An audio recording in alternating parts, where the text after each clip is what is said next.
OK. Donc, on me pose la question, pourquoi ça s'appelle la PNL, la programmation neurolinguistique? C'est un terme que beaucoup vont dire, qui veut tout dire et qui veut rien dire. Bon. Alors, programmation, c'est toute la notion de pouvoir reconditionner. Donc, si on faisait une analogie, par exemple, avec un ordinateur, on peut reprogrammer notre esprit. Par contre, ce n'est pas un ordinateur, on est des êtres humains, donc on ne fonctionne pas avec des fils électriques, on fonctionne avec un système neurologique. Donc, c'est tout notre système nerveux, donc le cerveau et tout le reste, donc, dont la partie neuro et linguistique. Donc, on utilise le langage. Donc, dans le langage, il y a toute cette notion de structure où, justement, on peut découvrir c'est quoi la structure de la subjectivité humaine. Donc, ils ont décidé de inventer un terme qui était très large, mais que pour la plupart des gens, ça ne veut pas dire grand-chose, mais c'est programmation neurolinguistique, donc comme quoi on peut reprogrammer en utilisant notre système nerveux et notre langage, notre manière de fonctionner. Moi, ça, c'était le langage dans le nom complet qui m'accroche un peu. La linguistique. Oui, la linguistique, je trouve plus qu'on travaille vraiment sur l'intérieur et non, même, on pourrait même pas parler, puis ça pourrait faire quelque chose. On pourrait. Il y a différentes manières de faire, parce que dans le langage, comme on a vu, dans le cas de quand Richard Bandler et John Grinder ont observé Fritz Perls au départ, et après Virginia Satir et Milton Erickson, ils ont décodé qu'est-ce qu'ils faisaient.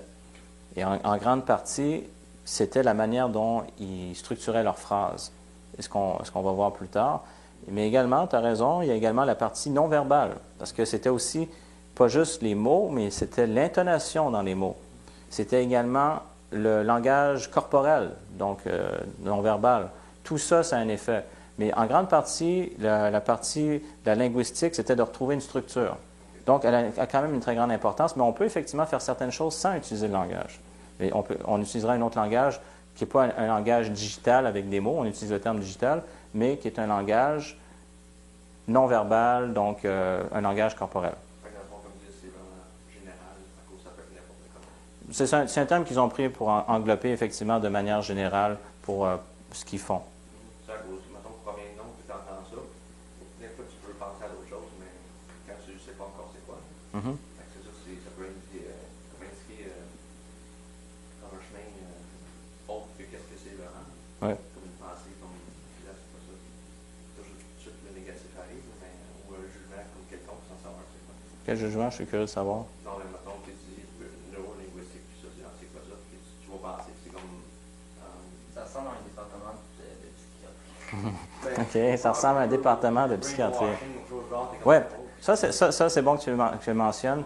Donc, oui, beaucoup de gens ont tendance à penser qu'on va effectivement brainwasher les gens, donc on va les programmer comme des... Effectivement, beaucoup de gens trouvent que le terme amène à penser comme ça.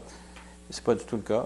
C'est vraiment de pouvoir permettre aux gens de choisir. Parce que quand on réalise, si on a été conditionné toute notre vie avec nos parents, avec nos professeurs, avec la société. Puis là, on a eu certaines expériences, on a développé certaines croyances, certaines valeurs.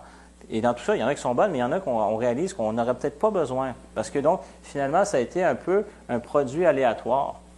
C'est rare qu'on a eu quelqu'un dans notre vie qui nous a dit dis-moi, c'est quoi les croyances que tu aimerais avoir dans ta vie? Comment tu aimerais que ta hiérarchie de valeurs soit structurée dans ta vie? Souvent, on est la résultante de ça, mais on ne l'a pas choisi. Ça s'est passé de manière aléatoire. Oui, nos parents ont pu nous inculquer des valeurs. Oui, nos professeurs mais c'est rare qu'on ait choisi nous-mêmes parce qu'à un moment, on se retrouve à être la résultante de tout ça. Donc, une fois qu'on a ça, c'est avoir des outils qui nous permettent de restructurer justement la structure de notre subjectivité pour qu'elle soit optimale, pour nous permettre de vivre ce qu'on a envie de vivre. Donc, une personne qui réalise je suis faite pour un petit pain, ou j'ai pas le droit au bonheur, puis comment ça, j'ai ça dans la tête? Qu'est-ce que je fais avec ça? Bien, c'est que justement qu'on ait des outils pour faire ce changement-là. Voilà.